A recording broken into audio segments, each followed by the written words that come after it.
Welcome to this episode of the Ideas Factory. I'm Naghma. With me is Professor Pant. The US elections are drawing closer, and there is around that a lot of interesting events or statements are coming up, and it is becoming more and more interesting by each passing day.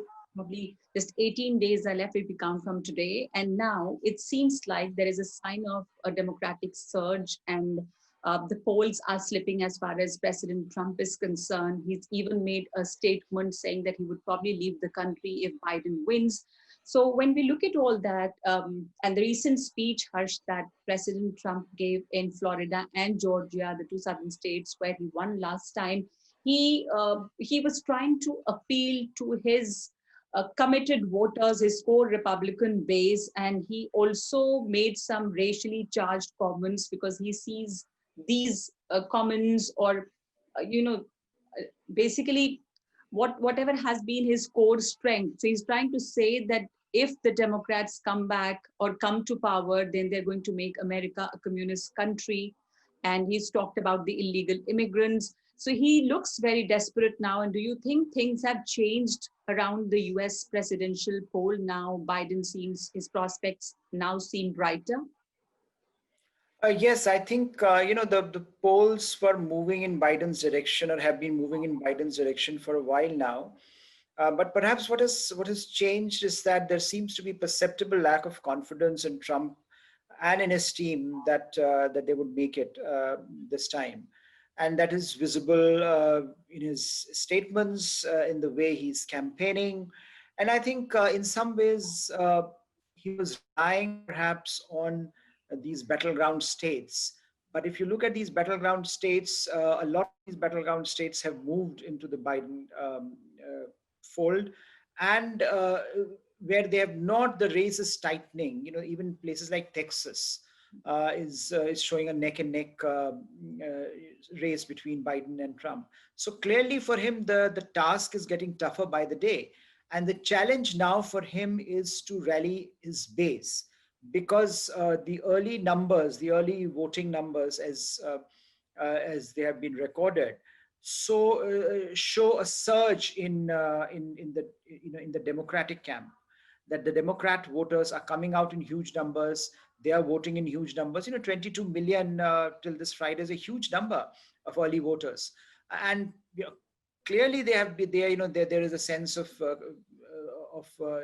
the need to vote because of the coronavirus pandemic. But I think there is also a sense that perhaps they need to give Mr. Biden a decisive mandate, because if that decisive mandate doesn't come through, then Mr. Trump may go in for litigation. And I think that challenge perhaps is also propelling some of the voters in the Democratic side to come out and vote early. And while the Republicans continue to emphasize that their voters are going to come out in huge numbers, I think it seems very unlikely at this point, at least, that the enthusiasm is as high as it was for Mr. Trump early on in the 2016 campaign. So I think that the road to the presidency is getting tougher for Mr. Trump, and he has to do what he has to do now. Therefore, you see this campaigning, this rhetoric, a shrillness in the rhetoric, etc. Yeah. And what do you think have been the big reasons? I mean, of course, Corona has been one of the decisive factors that has brought his popularity down, his handling of the pandemic. And even now, after he probably recovered from Corona, there have been controversial reports around that too, and confusing statements. And he said he's emerged stronger than ever. And he's even made statements like now he's immune to the virus. But his polls are sliding and Corona infection is spiking. What are the other things that you, according to you, have caused these polls to slide? I think there is, the Corona issue is emerging as a key variable, because the lackadaisical attitude that he initially showed, and the sense that he can emerge as this messianic figure who can go into the hospital, come out in 3 days, and say that I'm all right, is not really going down very well with the masses who are actually suffering from this. And unlike in the first phase, the second phase of Corona pandemic is actually hitting the Republican dominated areas. And therefore the sense is that it's too close to home. And for many people who continue to believe in Mr. Trump's ability to manage, are finding that it does not, the rhetoric does not match the reality on the ground. In the ground, the infrastructure is crumbling. The administration has not been able to make up its mind what to do. The numbers are rising, and that's, that can be a bit that can be a jarring phenomena. That can be a phenomena that voters really, take home to, in a sense, and therefore they worry about it day in and day out, that what is going to be the future, because this is inextricably linked with the economic decline. So if you have a health crisis merging into an economic crisis, and you have a leader who is just unable to comprehend the magnitude of the challenge, I think that at times seems to be a driving factor in this, in a lack of enthusiasm amongst his own camp for him at the moment. Now, again, it can change. There's still 18 days to go, and we can see a surge in the Republican base. And of course, we should also remember that a lot of Mr. Trump's voters, uh, are not. It's not really fashionable to support Mr. Trump, so they are silent voters, as he continues to say. Yes. So perhaps they will emerge from somewhere and they will vote on the voting day. But as of now, it seems that there has been a turn in the road, a fork in the road, and voters in America are taking a slightly different direction than perhaps what Mr. Trump at one point anticipated. But I think this larger crisis-ridden America, in America that somehow is unable to get its act together, uh, on health front, on economic front, it's not something that we sitting outside are discussing. It's also Americans inside who are really looking at it day in and day out, and how they are being looked at from the outside. They're worried about it. So I'm sure that's also playing a role in the way the ordinary voters in America are voting, and in the way they are trying to assess Mr. Trump and his presidency, and what perhaps it means for America going forward. So my sense is that it's going to be a rough trajectory for him, and unless something really dramatic happens, unless something, game changer, if you will, I don't think these numbers would change very much. But again, we have to keep looking at the battleground states and how they fare, because in some places it's really very tight, even as of now. Yes, before the pandemic, we saw that the society was really divided on the Black Lives Matter campaign. And even now, he's diving into very racially charged comments, probably to cash in on that. But because of the pandemic, there seems to be, a large part of the society which is very disillusioned by how he's handled the pandemic. So a lot of voters are gradually shifting. But like you said, his voters are also those silent voters. It's not very fashionable to support Trump. So we still cannot say anything very clearly, but Biden clearly is gaining ground. We can probably, from what is very evident now. Now, another very interesting thing that happened, Harsh, was that China and Pakistan have gained a seat in the United Nations Human Rights Council, which has shocked US, which has shocked many other people, because if you look at the track record of both these countries, both China and Pakistan have been abusers of human rights, or probably are perceived as one of the worst abusers. And China has incarcerated thousands of uh, Uyghur Muslims in the Xinjiang area. And look at the atrocities, the harsh repressions that they have unleashed in Tibet. And when we talk of Pakistan, all these countries are perceived as abusers of human rights. They're gaining seats in the United Nations human rights body is a bit shocking for many people.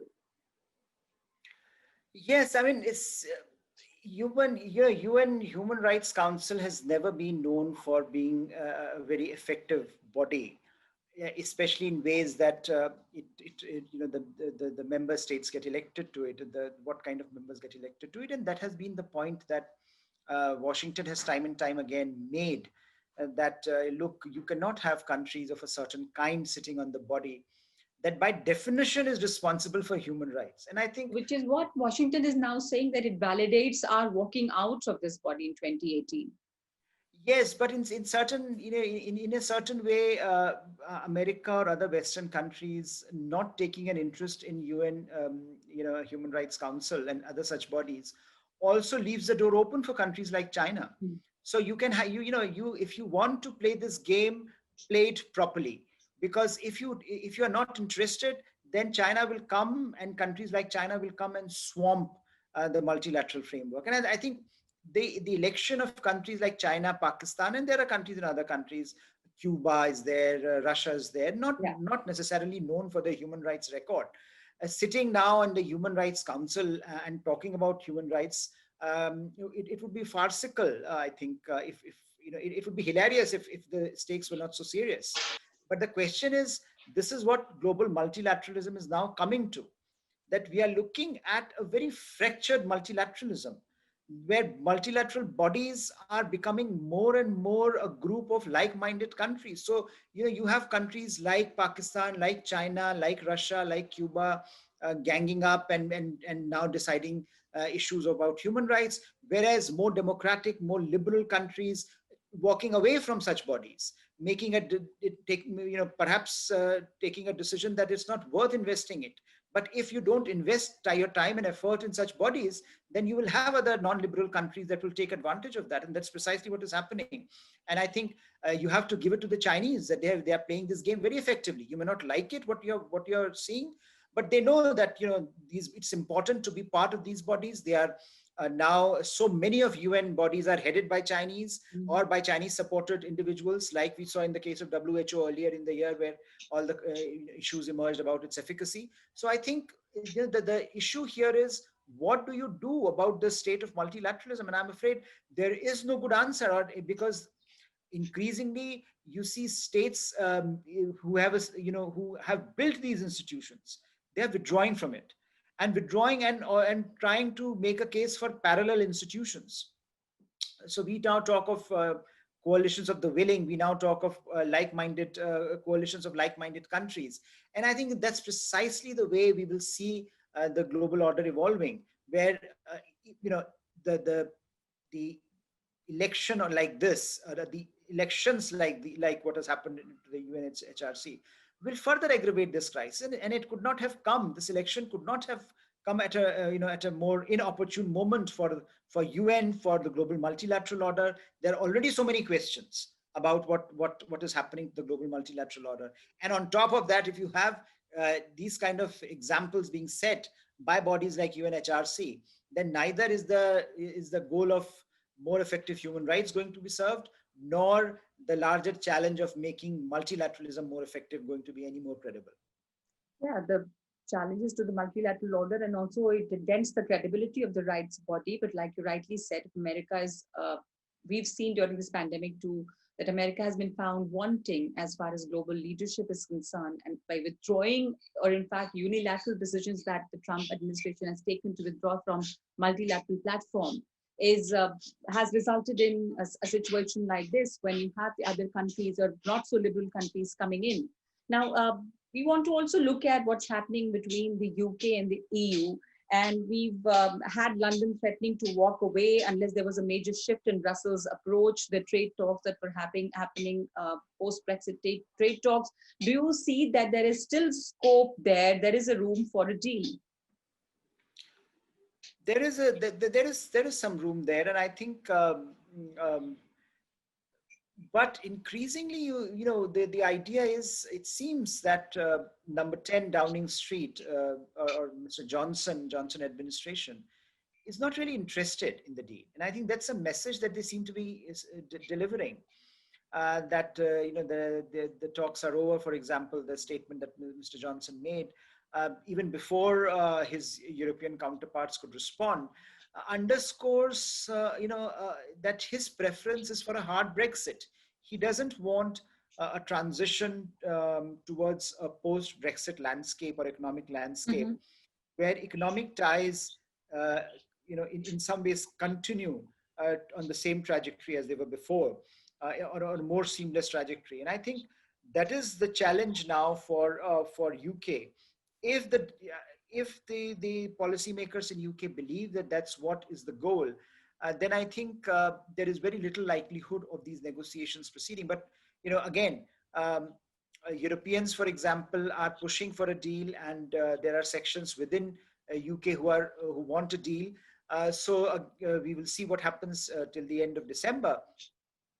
But the sense that you are increasingly getting is that perhaps somewhere uh, the Johnson administration, the Boris Johnson administration, is not really very keen on a deal. And he may have his ideological reasons for that, but it comes at a very, very difficult time for UK. In the UK as well, we are seeing the second phase of coronavirus. We are seeing economic slowdown, and there is a palpable sense of unease about the future economic trajectory. So, not to have a framework agreed till now, it's already end of October, or nearing the end of October, signals a certain reluctance on the part of especially London to commit itself to a larger or a long-term economic agenda with the EU. Now, EU which has been relatively divided till recent past, has now been able to put forth a more coherent, a cogent presence, or a policy proposal. And it remains to be seen how they respond to this challenge, where the signals coming from London are that the negotiations might be over, but Brussels continues to insist that they will continue to negotiate, and they see this largely as a negotiating tactic by Mr. Johnson. That he's taking this position only to reinforce the point that he needs a good deal rather than a no deal. So we will see whether by December they have a deal or not. But clearly the stakes, Mr. Johnson and his administration have raised the stakes a bit higher. All right. And, we've recently heard India speaking at the conference on disarmament in Geneva, where it has reiterated its commitment to no first use of nuclear weapon. But when you look at this statement in the backdrop of the threats that have been coming from the Pakistani Prime Minister, who says that a tiny country is left with no choice, either you fight back or you bow down, and we will fight back. So the kind of statements that Imran Khan has been making, and basically also saying that there is no such policy as no first use in Pakistan. How do you see India's statement in the backdrop of these kind of threats from Pakistan? India's statement, of course, is a reiteration of its doctrine, of its long-held policy position on nuclear weapons, whereby India has maintained that they do not see nuclear weapons as instruments of war fighting. India views nuclear weapons basically as political instruments for deterrence purposes. So for India, there is a clear demarcation about the role that nuclear weapons play in Indian strategic policy making. The challenge for India, and I think has been for the last few years, is that there is a vibrant debate in India about the utility, for example, of no first use. And we have seen that debate being reflected in some of the pronouncements by very senior members of the government. And that has led to a certain uncertainty, not simply in India's neighborhood, but also in the wider international community. So what perhaps this statement does is to once again underscore India's commitment to credible minimum deterrence posture, to no first use, and to India's commitment to universal global disarmament.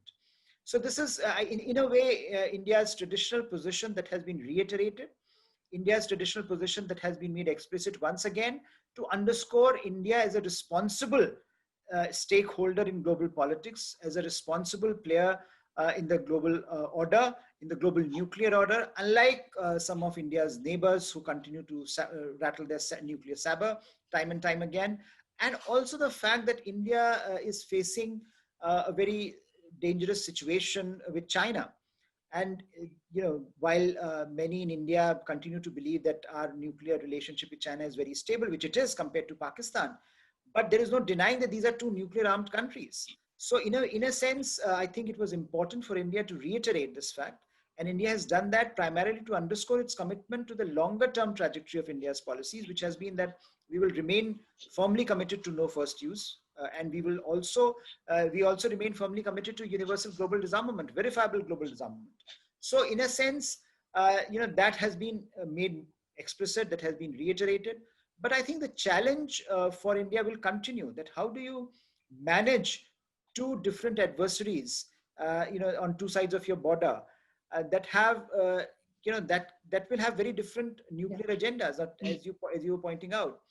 Pakistan has never been shy of talking about how important the role of nuclear weapons in their war fighting. So they don't have no first use policy, and they have made it very clear about the day, that how they believe nuclear weapons would be used, under what circumstances.